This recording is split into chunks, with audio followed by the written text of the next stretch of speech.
কথা বলবেন, আপনার কোনো কথাই আমি শুনব না। আমাদের একটা পরিচয় আছে, একটা বিশৃঙ্খল হয়েছিল বলে, সত্যি কিনা?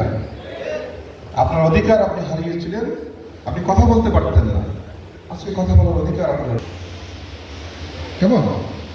আপনারা দেখেছেন আজকে স্টেজে কোনো অতিথির জন্য চেয়ার নেই, আছে?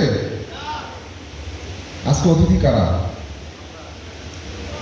আজকে প্রধান অতিথি হচ্ছে যারা শহীদ পরিবার।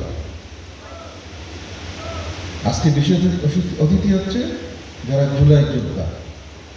কি একটা তালি হতে পারে না সবার জন্য?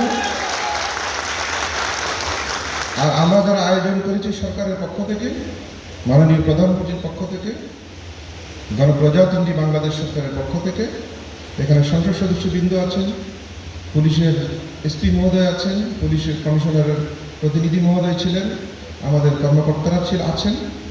আমরা সকলেই আজকে শ্রোতা। আপনারা দেখেছেন, আপনারা যখন বক্তৃতা দিচ্ছিলেন আমি একবারও কিন্তু উঠি নাই, উঠছি, গভীর মনোযোগ দিয়ে আপনাদের কথা শুনেছি। এবং আপনারা আল্লাহর মেহরবানিতে এই দরজার বাইরে গেলে আপনারা কে কি বলছেন আমাকে যদি জিজ্ঞাসা করেন আমি বলতে পারবো।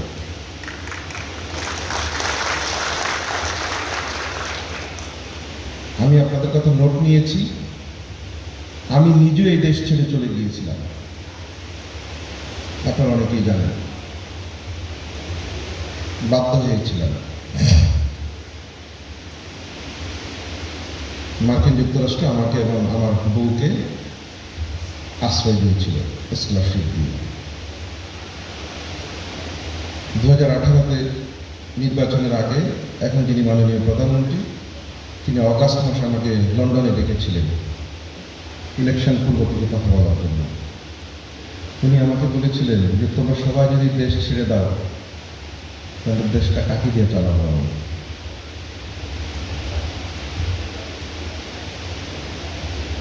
দু 2024-এর আগে আবার দেশে ফেরত আসি। 5 তারিখ যখন বিপ্লব হয়ে গেল তখন আমি আবার চলে গেলাম, যাচ্ছিলাম। হেমিলিয়নের বাসিওয়ালার মতো কেউ একজন বললো তুমি কোথায়? আমি বললাম যে আমি অন দ্য ওয়েটিং লিস্টে, ইস্তাম্বুলে এই মুহূর্তে। পুলিশের দেশ তোমাকে চায়, ফেরত যাও। সে আমেরিকার ডিগ্রি বাদ দিয়ে এসেছি, আমেরিকার শিক্ষকতা বাদ দিয়ে এসেছি আপনাদের সেবা করার জন্য।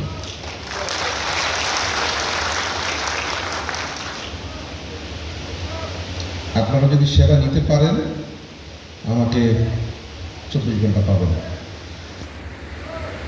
জুলাই যোদ্ধারা এখানে আছে, আমি তন্ময় হয়ে শহীদ পরিবারের কথা শুনছিলাম, জুলাই যোদ্ধাদের কথা শুনছিলাম, এবং সকলের কথা শুনে যেটি মনে হয়েছে আমাদের সম্মানিত অতিথিদের কথা শুনছিলাম। সকলের একটাই দাবি, সেটি হচ্ছে জুলাই পূর্ববর্তী যে ইউনিটি ছিল সকলের মাঝে, যে ঐক্যবদ্ধতা ছিল, সেই ঐক্যবদ্ধতা যাতে নষ্ট না হয়। আমরা কি এটা রাখতে পারবো? Thank you. আমি আজকে কথা বাড়াবো না, আপনারা আসবেন আমার কাছে, আমি আপনাদের কথা শুনব। আজকে অনেকের কথা শুনেছি, আরও অনেকের কথা আমাকে শুনতে হবে।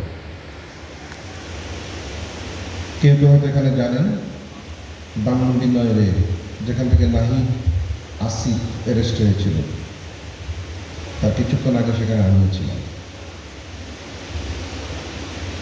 আপনারা সামনে যুদ্ধ করেছেন, গুলি খেয়েছেন, লাঠি ধরেছেন। আমরা এমন এমন কিছু মানুষ আছি যারা পেছন থেকে যুদ্ধ করেছে।